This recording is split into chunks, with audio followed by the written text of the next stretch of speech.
இயேசுவில் எனக்கு பிரியமான சகோதர சகோதரிகளே, இன்று நாம் தவக்காலத்தின் முதல் வெள்ளிக்கிழமையில் நாம் இருக்கின்றோம். இந்த நாள் உங்களுக்கு இனிய நாளாக அமைய வாழ்த்துகிறேன், ஜெபிக்கின்றேன். இன்றைய தவக்காலத்தில் நாம் செய்யக்கூடிய ஒவ்வொரு செயல்களும் இறைவனுக்கு ஏற்ற ஒரு செயலாகவும், நாம் செய்கின்ற தானம், தர்மம், இறைவேண்டல் இவையெல்லாம் இறைவனுக்கு கைமாறு கொடுக்க வேண்டும்.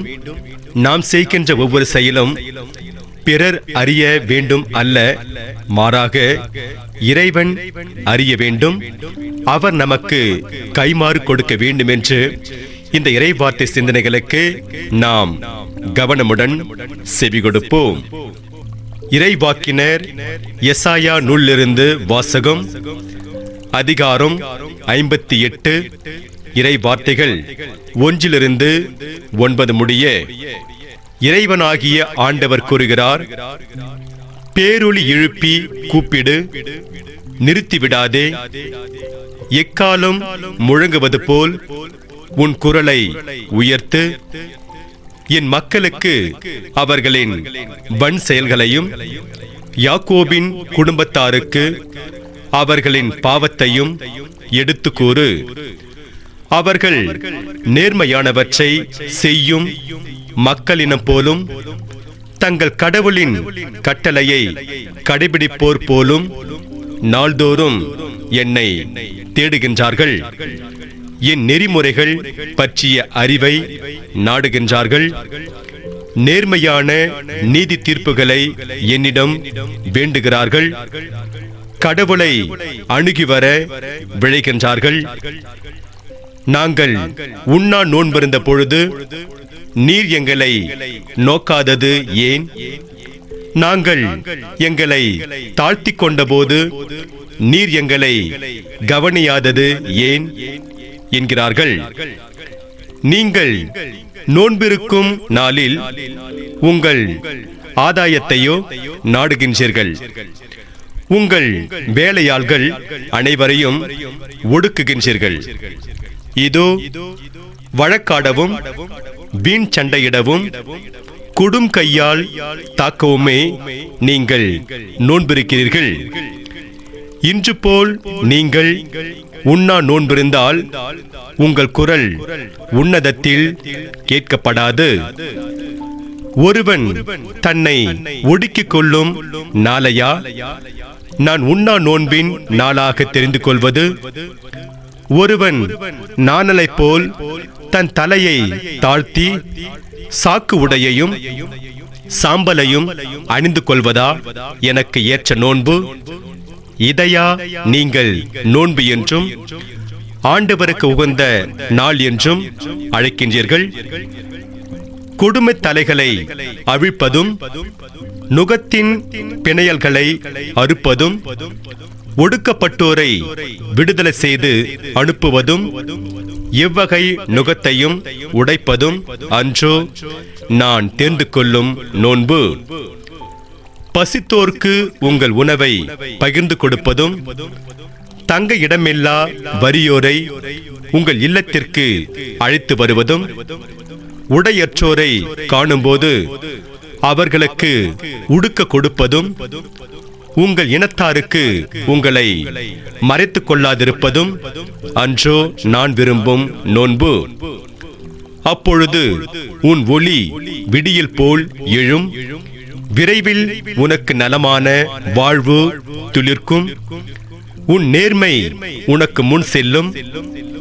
ஆண்டவரின் மாட்சி உனக்கு பின் சென்று காக்கும். அப்போது நீ ஆண்டவரை மன்றாடுவாய், அவர் உனக்கு பதிலளிப்பார். நீ கூக்குரல் இடுவாய், அவர் இதோ நான் என மறுமொழி தருவார். ஆண்டவரின் அருள்வாக்கு. இறைவனுக்கு நன்றி. பதிலுரை பாடல். திருப்பாடல் 51. பல்லவி. நொறுங்கிய உள்ளத்தை இறைவா நீர் அவமதிப்பதில்லை. நொறுங்கிய உள்ளத்தை இறைவா நீர் அவமதிப்பதில்லை. கடவுளே, உமது பேரன்புக்கேற்ப எனக்கு இரங்கும்.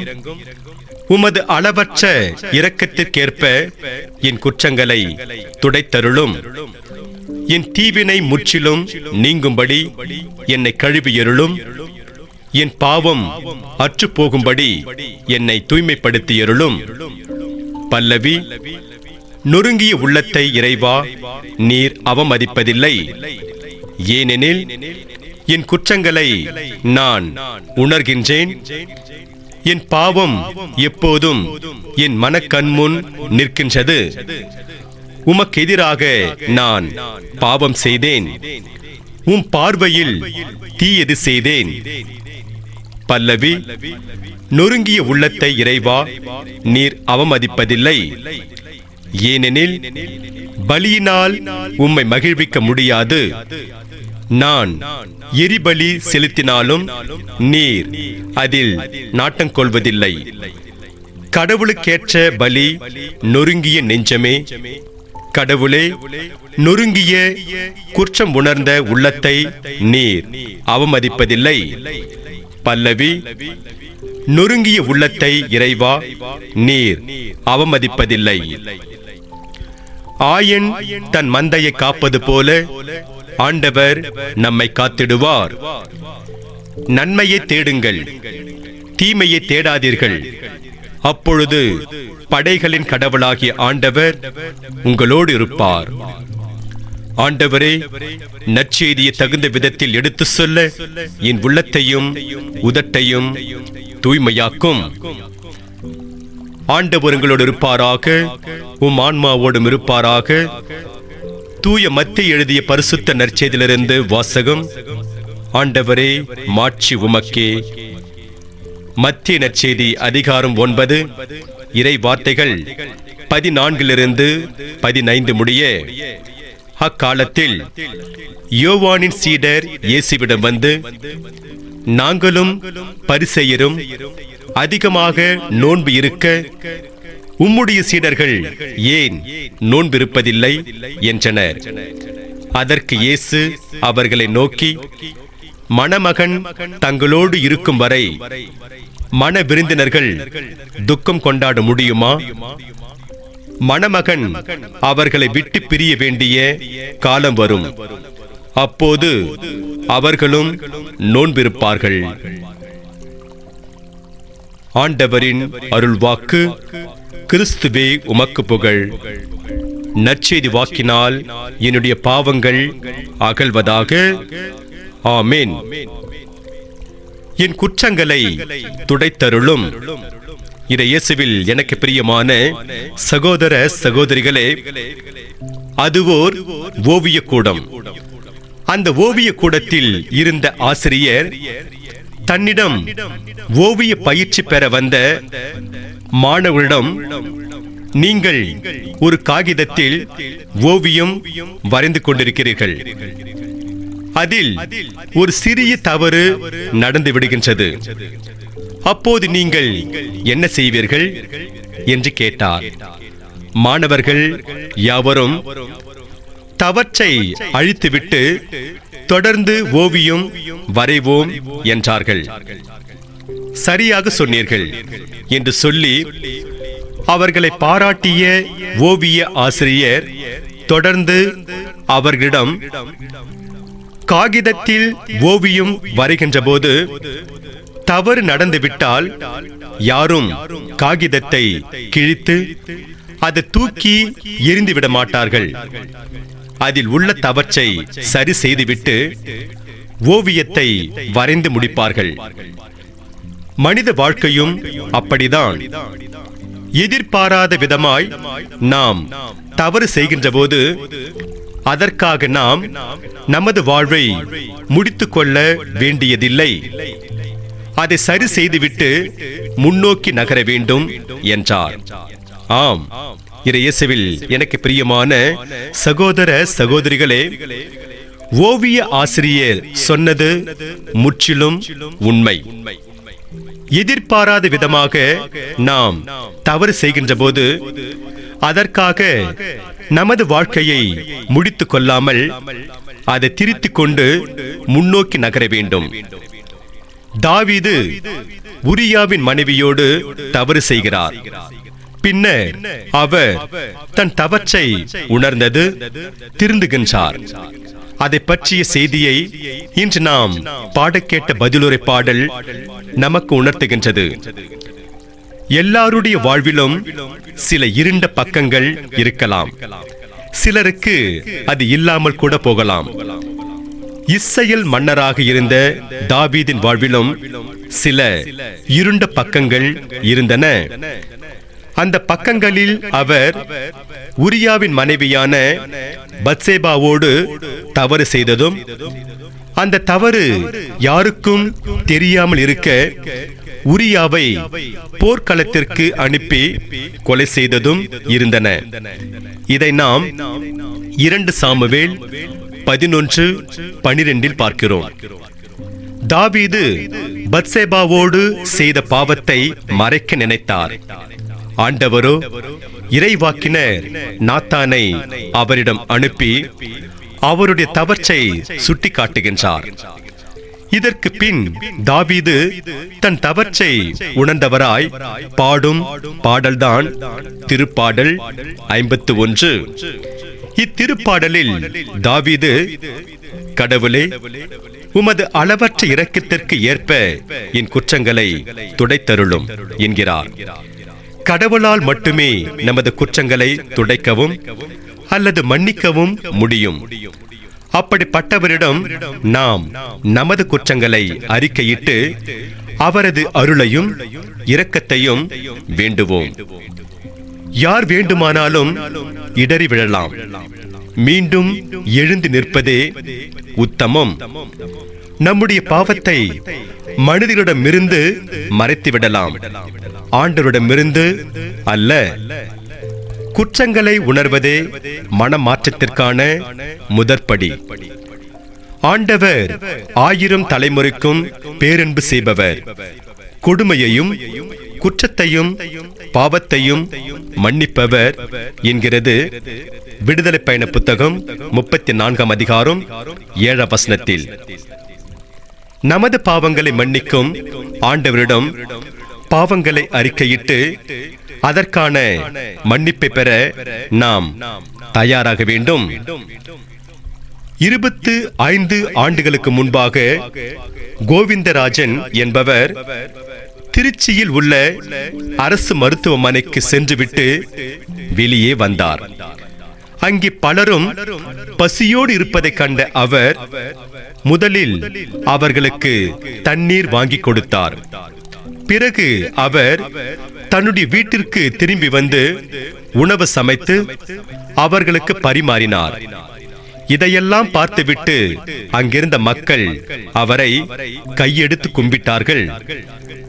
அப்போது அவருக்குள், நாம் ஏன் இவர்களுக்கு ஒவ்வொரு நாளும் உணவளிக்க கூடாது என்ற எண்ணமானது ஏற்பட்டது. இதை அடுத்து அவர் ஒவ்வொருவரும் வீட்டில் உணவு சமைத்து அதை எடுத்து வந்து மருத்துவமனைக்கு முன்பாக இருந்த நோயாளர்கள், அனாதைகள், பிச்சைக்காரர்கள் ஆகியோருக்கு கொடுக்க தொடங்கினார். இதனால் பசியோடு இருந்த பலர் வயிறார உண்டனர். இப்படிப்பட்டவர் ஒரு நாள் திடீரென்று இறந்து போனார். இவருடைய பிள்ளைகள் இவர் விட்டு சென்ற பணியினை இன்றும் செய்து கொண்டிருக்கிறார்கள். ஆம், இயேசுவில் எனக்கு பிரியமான சகோதர சகோதரிகளே, 25 ஆண்டுகளுக்கு மேலாக நோயாளர்களுக்கும் ஏழைகளுக்கும் அனாதைகளுக்கும் உணவளித்துக் கொண்டிருக்கும் திரு கோவிந்தராஜன் அவர்களுடைய குடும்பம் நமக்கெல்லாம் ஒரு முன்மாதிரி. இன்றைய இறைவார்த்தை பசித்தோருக்கு உணவிடுவது உண்மையான நோன்பு என்கிறது. அதை பற்றி நாம் சிந்தித்து பார்ப்போம். நாங்கள் நோன்பிருந்து மன்றாடியும் நீர் எங்கள் மன்றாட்டிற்கு செவி சாய்க்கவில்லையே என்று இஸ்ரவேல் மக்கள் கடவுளை நோக்கி கூக்குரல் எழுப்பினார்கள். அதற்கு கடவுள் அளிக்கும் மறுமொழிதான் இன்றைய முதல் வாசகம். இஸ்ரவேல் மக்கள் நோன்பிருந்தார்கள், பல்வேறு விதமான பொருத்தனைகளை செய்தார்கள். அதில் எந்த ஒரு மாற்று கருத்தும் இல்லை. ஆனால் அவர்கள் நோன்பிருந்து கொண்டே தங்களோடு இருந்தவர்களை ஒடுக்கினார்கள், மற்றவர்களை வஞ்சித்தார்கள். இவ்வாறு அவர்கள் போலியாக நோன்பிருந்தார்கள். அப்போதுதான் கடவுள் இறைவாக்கினர் எசாயா வழியாக பசித்தோருக்கு உணவிடுவதும், தங்க இடமில்லாத வறியவருக்கு வீட்டில் இடமளிப்பதும், இது போன்ற இரக்க செயல்களை செய்வதுதான் உண்மையான நோன்பு என்கிறார். நற்செய்தியில் நாங்களும் பரிசேயர்களும் நோன்பிருக்க உம்முடைய சீடர்கள் ஏன் நோன்பிருக்கவில்லை என்று யோவானின் சீடர்கள் இயேசுவிடம் கேட்டபோது அவர் அவர்களிடம் நோன்பு எப்போது எப்படி இருக்க வேண்டும் என்று தெளிவினை தருகிறார். இயேசு பிரியமான சகோதர சகோதரிகளே, ஆதலால் மேம்போக்காக அர்த்தம் புரியாமல் நோன்பிருப்பதை விட்டுவிட்டு வறியோரின் தேவையை பூர்த்தி செய்து உண்மையான நோன்பிருப்போம். இறைவனை வழிபடுவதும் பக்தி முயற்சிகளை மேற்கொள்வதும் அவரவர் விருப்பம். அவற்றை மற்றவர்கள் மீது திணிக்க கூடாது. அர்த்தம் புரியாமல் மேற்கொள்ளப்படும் எந்த ஒரு பக்தி முயற்சியும் வெற்று சடங்கே. உணவு கொடுக்கும் ஒவ்வொருவரும் உயிர் கொடுப்பவருக்கு இணையானவர். நீங்களே அவர்களுக்கு உணவு கொடுங்கள் என்று தூய மத்திய நற்செய்தியில் 14ஆம் அதிகாரம் 16இல் ஆண்டவர் இயேசு கூறுவார். எனவே இயேசு பிரியமான சகோதர சகோதரிகளே, நாம் பசியோடு உள்ள மக்களுக்கு உள்ளார்ந்த விதமாய் உணவளித்து உண்மையான நோன்பிருந்து இறையருளை நிறைவாக பெறுவோம். இறைவன் உங்கள் அனைவரையும் நிறைவாக ஆசீர்வதிப்பாராக. ஆமென்.